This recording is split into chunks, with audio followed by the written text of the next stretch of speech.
Selamat sore adik-adik semua.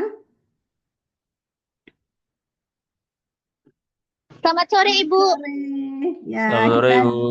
kita jumpa lagi dengan topik baru ya yang kita akan diskusikan. Semoga adik-adik nanti nambah wawasan terkait dengan gelar akademik sebagai komoditi ya. Nah, sebagai komoditi ya. Nah, seperti biasa sebelum Ibu eh, kita ajak diskusi bersama adik-adik, Ibu terlebih dahulu memaparkan apa sih itu gelar akademik ya sebagai komoditi di dalam sebagai perspektif perspektif pendidikan dan kekuasaan ya. Nah itu. Jadi judulnya sangat menarik, topiknya hari ini sangat menarik. Adik-adik pasti sangat memahami itu apa sih gelar akademik yang sering kita dengar apalagi di lingkungan perguruan tinggi. Baik, sebelumnya seperti biasa, terimalah pengejalan di umat. Om Swastiastu. Assalamualaikum warahmatullahi wabarakatuh. Salam, namo buddhaya, salam kebajikan. Kita semua, selamat sore, salam harmoni. Adik-adik semua, eh, kita eh, apa? Mulai pemaparan dari Ibu terlebih dahulu. Nanti silahkan setelah Ibu selesai memaparkan, nanti kita diskusi bersama. Mohon dikritisi dari topik sore hari ini. Adik-adik, gelar akademik adalah gelar yang diberikan kepada lulusan perguruan tinggi yang menyelenggarakan pendidikan akademik ya. Gelar akademik terdiri atas sarjana, magister, dan doktor. Nah itu. Jadi itu adalah gelar akademik yang ada saat ini di tingkat perguruan tinggi di seluruh Indonesia, baik itu untuk perguruan tinggi negeri swasta maupun negeri. Perkenalkan Ibu Niluh Wayan Yasmiati yang saat ini sebagai mahasiswa S3 pada program studi ilmu pendidikan pasca sarjana Universitas Pendidikan Ganesha ingin menyampaikan suatu topik yang menarik tentang gelar akademik ya. Banyak animo di dalam masyarakat bahwa gelar akademik itu ada yang memperjualbelikan. Apakah benar ya? Semoga tidak benar hal itu terjadi ya. Adik-adik ya. Gelar akademik itu merupakan suatu simbol ya dari kerja keras dan kompetensi yang dimiliki seseorang dengan cara yang benar. Misalnya dosen melalui tahapan-tahapan ya jenjang-jenjang pendidikan baik itu S1 melalui S1, strata 2, strata 3 dan pelatihan-pelatihan kompetensi lainnya. Tapi ada juga mendapatkannya dengan jalan yang tidak benar. Misalnya membeli gelar dan sebagainya. Atau melakukan plagiarisme dalam proses pendidikan. Praktek ini mencederai makna asli dari gelar akademik dan berpotensi merusak kepercayaan masyarakat terhadap institusi pendidikan. Penyalahgunaan gelar akademik tidak hanya merusak kredibilitas individu, tetapi juga dapat berdampak negatif pada masyarakat luas. Misalnya, seorang dokter harus memiliki pengetahuan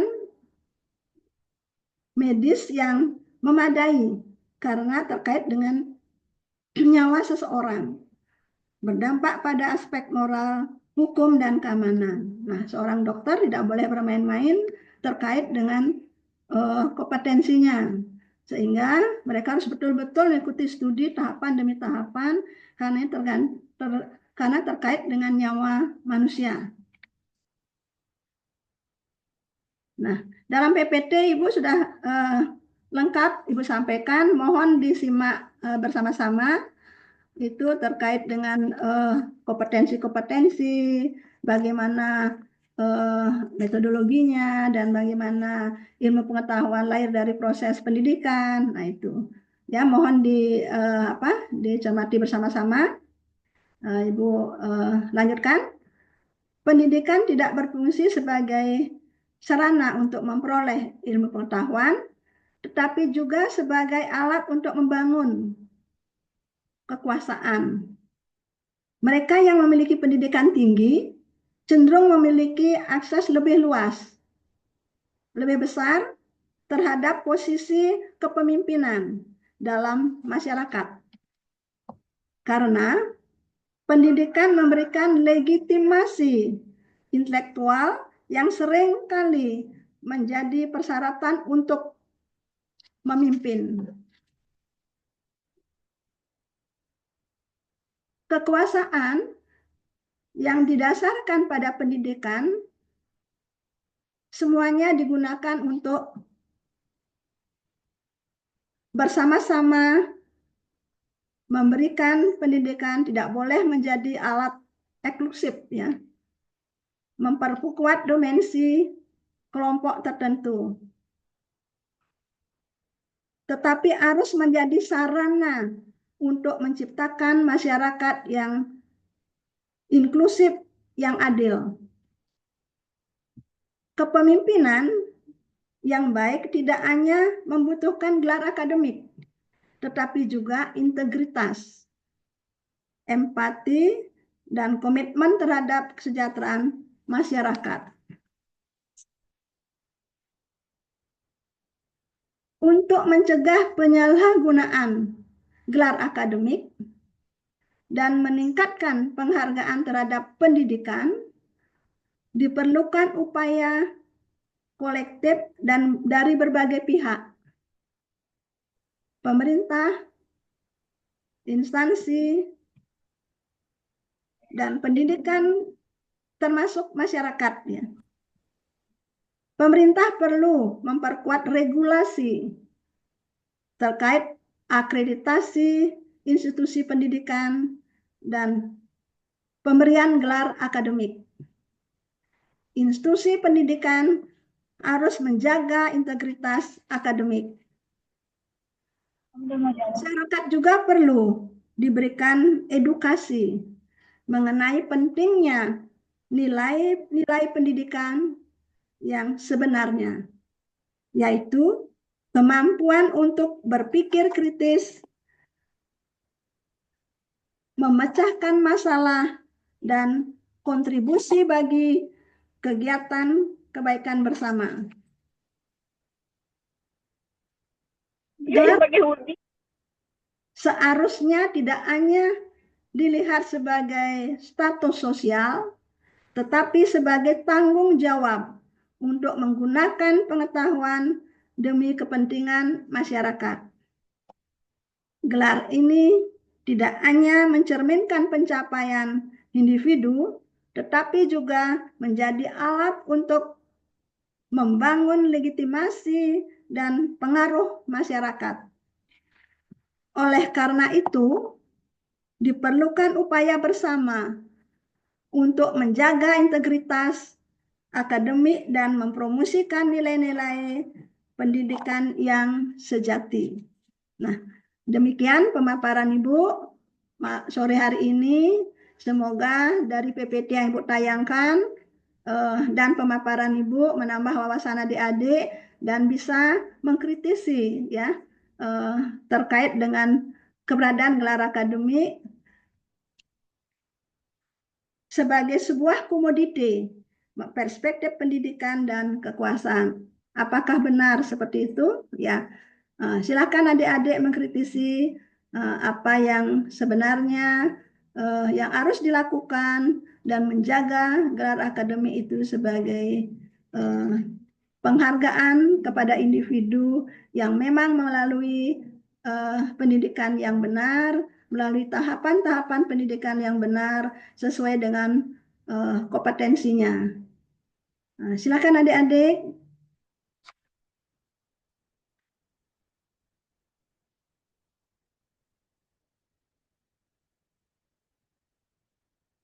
Ada yang dikritisi terkait pemaparan Ibu tadi, silahkan.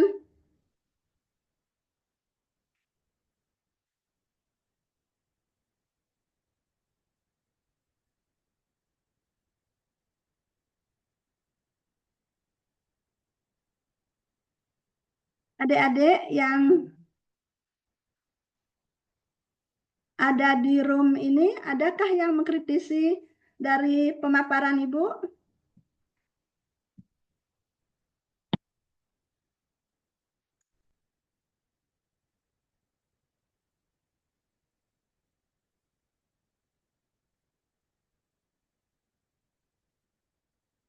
Adik-adik,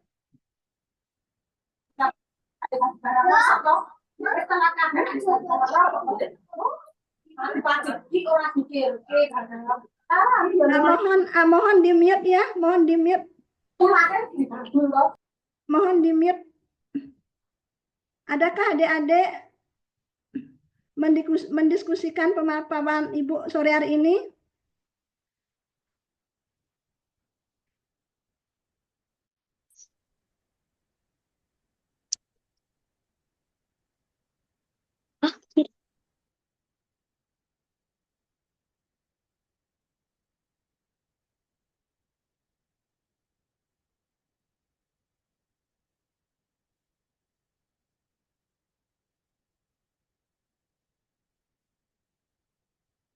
Adik-adik, apakah dengar suara Ibu? Terdengar, Ibu. Ya, Dengar, Ibu. silakan. Ada yang mendiskusikan atau mengkritisi pemaparan Ibu, silakan. Ada yang bertanya, Ibu, terkait Ya. dengan pemaparan Ibu tadi. Ya, silakan ya. Baik, untuk yang pertama dipersilakan untuk Eki Helsinki untuk mengajukan pertanyaan.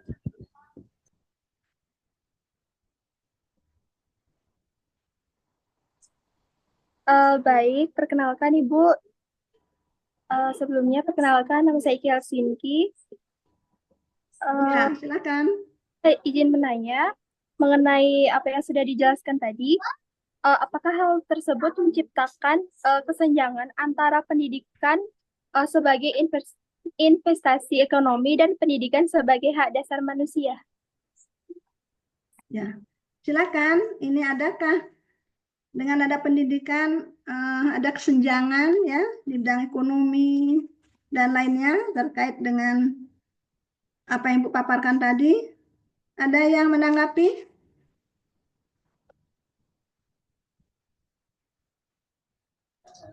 Baik, untuk Viola dipersilakan menanggapi pertanyaan dari Eki.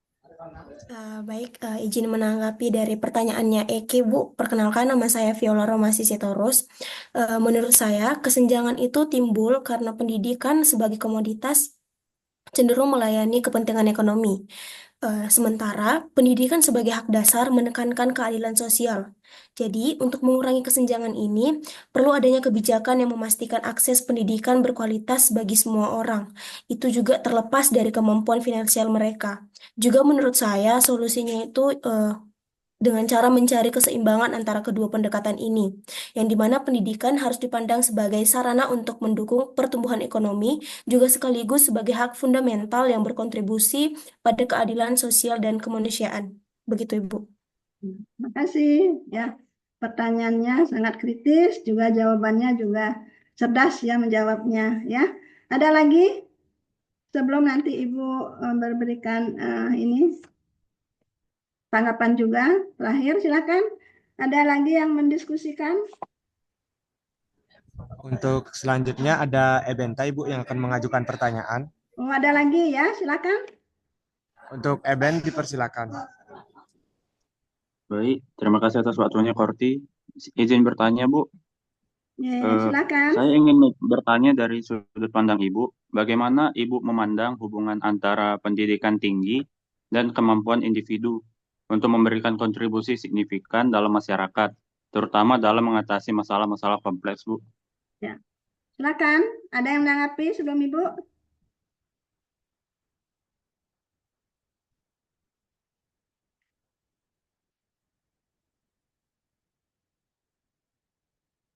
Apakah ada yang menanggapi?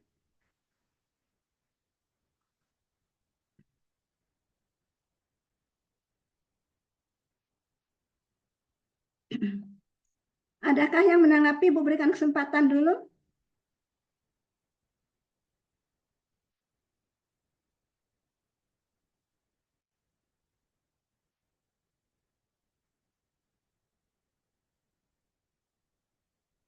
Ada yang menanggapi?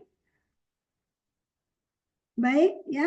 Kalau tidak ada yang menanggapi, Ibu coba bahwa memang pendidikan itu memang harus tidak ada kesenjangan, ya. Tetapi fakta di lapangan memang kesenjangan itu ada, ya, di dalam pelaksanaan pembelajaran, baik itu di tingkat dasar, di tingkat menengah maupun di perguruan tinggi. Ya, banyak permasalahan yang muncul di dalam pendidikan itu sendiri, ya, karena faktor SDM-nya, karena faktor sarana prasarana, karena faktor geografis. Untuk di Indonesia faktor geografis sangat eh, apa sangat berperan, ya, menjebati kesenjangan daripada eh, pelaksanaan pendidikan di Indonesia. Nah, sehingga banyak harus dilakukan oleh pemerintah terkait dengan keberadaan, terutama khususnya di perguruan tinggi, karena perguruan tinggi adalah calon-calon akademisi yang memiliki pemikiran-pemikiran kritis, sehingga gelar akademik yang disandang, ya, di perguruan tinggi, ya, itu seharusnya tidak hanya dilihat sebagai dari status sosial saja, ya, status sosial saja, ya, dari kesenjangan. Tidak boleh, ya, pendidikan itu hanya dinyam oleh orang kaya, orang yang mampu, tetapi orang yang miskin juga harus dapat, ya, mengenyam pendidikan di perguruan tinggi, ya. Tetapi itu tanggung jawab pemerintah juga untuk semuanya yang diperhatikan, ya, kesenjangan-kesenjangan itu, sehingga pendidikan itu bisa merata dari kewilayahan maupun juga dari status sosial, ya. Nah, sebagai tanggung jawab untuk pemerintah, ya, untuk menyelenggarakan pendidikan, yaitu. Nah, terkait dengan gelar akademi ini tidak hanya mencerminkan pencapaian individu, tetapi menjadi alat untuk membangun legitimasi dan pengaruh juga di masyarakat. Karena bagaimanapun pendidikan sangat diperhatikan di dalam masyarakat, bahwa siapapun individu yang memiliki pendidikan itu pasti diberikan kesempatan untuk berkontribusi di dalam masyarakat, ya, untuk membangun masyarakat dan membangun bangsa dan negara, ya. Baik, ada lagi yang bertanya? Untuk selanjutnya ada dari Nino, Ibu. Ya,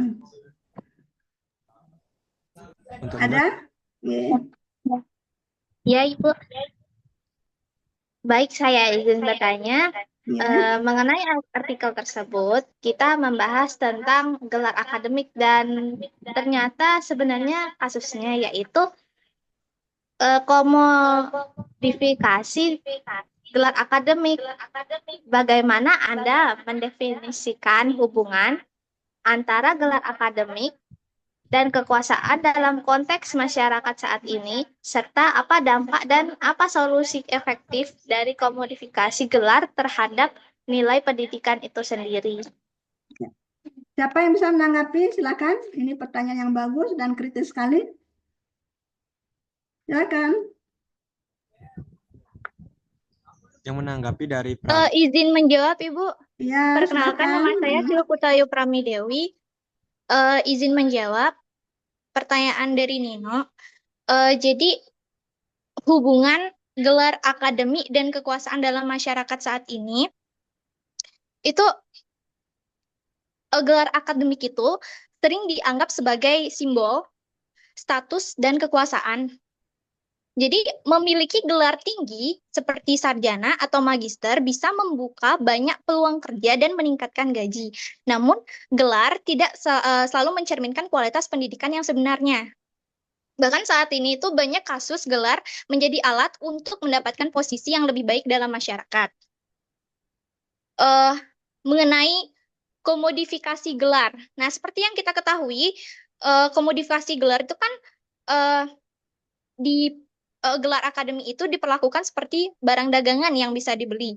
Dan beberapa orang tuh bisa mendapatkan gelar tanpa melalui proses pendidikan yang seharusnya dan menyebabkan beberapa masalah. Seperti ada individu yang membeli gelar tanpa belajar sehingga merusak kredibilitas pendidikan. Kemudian pendidikan itu bisa dipandang sebagai suatu yang bisa dibeli, bukan sebagai proses untuk mengembangkan pengetahuan dan keterampilan lagi. Dan dampak akomodifikasi gelar itu terhadap nilai pendidikan itu sangat besar. Yang pertama, itu ada devaluasi pendidikan. Ketika gelar mudah didapat, orang itu mulai meragukan kualitas pendidikan. Gelar tidak lagi dianggap sebagai indikator kemampuan yang valid. Ada juga dampaknya ke kesenjangan sosial. Hanya mereka yang mampu membayar gelar tersebut bisa mendapatkan gelar yang berkualitas. Sementara yang kurang mampu itu tertinggal. Kemudian ada juga dampak krisis kepercayaan. Nah, masyarakat itu menjadi skeptis terhadap lulusan perguruan tinggi karena tidak semua orang dengan gelar itu memiliki kemampuan yang diperlukan. Solusi dari masalah ini itu yang pertama mungkin regulasi ketat. Nah, pemerintah itu perlu mengatur institusi pendidikan agar memastikan kualitas dan akreditasi program studi, kemudian akses pendidikan untuk semua. Jadi pemerintah tuh meningkatkan akses pendidikan berkualitas bagi semua orang terlepas dari latar belakang ekonomi mereka. Dan solusi yang terakhir dari saya itu reformasi kurikulum mungkin. Mengembangkan kurikulum yang relevan dengan kebutuhan dunia kerja dan masyarakat agar lulusan itu siap menghadapi tantangan di masyarakat. Seperti itu. Terima kasih. Ya, baik sekali ya. Sudah dijawab pertanyaannya dan sudah ditanggapi dengan baik, dan apa yang disampaikan itu memang fakta ada ya, tetapi semoga tidak ada jual beli gelar ya, semoga tidak ada, karena itu sangat berpengaruh terkait dengan kepercayaan tadi disampaikan ya. Nanti masyarakat tidak percaya dengan pendidikan ya, nanti sulit mengembalikan kepercayaan masyarakat kalau sudah seperti itu ya. Maka dari itu mari kita melaksanakan pendidikan dengan benar ya. Semua akses pendidikan itu sudah dibuka oleh pemerintah, sudah sarana prasarana sudah diakomodir ya oleh pemerintah, baik itu sarana prasarana, SDM dan anggaran, termasuk juga pembenahan dari kurikulum agar kompetensi individu itu tercapai, dan nilai-nilai etika moral juga tercapai di apa namanya di situ ya. Jadi kompetensi guru dan juga kurikulum itu satu padu dengan apa namanya dengan pendidikan itu sendiri, sehingga proses belajar berjalan lancar dan kompetensi tercapai sesuai dengan profesinya masing-masing ya. Nah, itu pemaparan Ibu dan juga diskusi hari ini, dan itu semua sesuai dengan harapan kita, apa yang disampaikan tadi, apa yang dipertanyakan, apa yang sanggah tadi ya, yang melakukan penyanggahan tadi memang harus sepertinya seperti itu ya. Jadi pendidikan tidak ada perbedaan ya, dan semua dilaksanakan dengan sebaik-baiknya sesuai dengan mekanisme dan sistem yang berlaku di dunia pendidikan, baik itu pendidikan dasar maupun pendidikan menengah, atas dan tinggi. Jadi tidak ada perilaku-perilaku yang tidak baik ya di dalam dunia pendidikan, sehingga pendidikan itu betul-betul memberikan suatu manfaat, karena pendidikanlah salah satu juga mendukung kesejahteraan masyarakat untuk merubah nasib masyarakat menjadi sejahtera. Nah, demikian pemaparan Ibu sore hari ini. Nanti diskusi kita akan ada yang lebih menarik lagi, topik-topik yang menarik yang jelas. Gelar ini tidak hanya mencerminkan pencapaian individu, tetapi menjadi alat untuk membangun legitimasi dan pengaruh di masyarakat, sehingga pendidikan itu sangat penting dimiliki oleh individu. Oleh karena itu diperlukan upaya bersama untuk menjaga integritas akademik dan mempromosikan nilai-nilai pendidikan yang sejati. Ya, demikian Ibu akhiri dengan Pramesanti. Semoga apa yang kita diskusikan malam hari ini menambah wawasan adik-adik dan menambah wawasan kita bersama bahwa pendidikan itu sangat penting sebagai legitimasi setiap individu.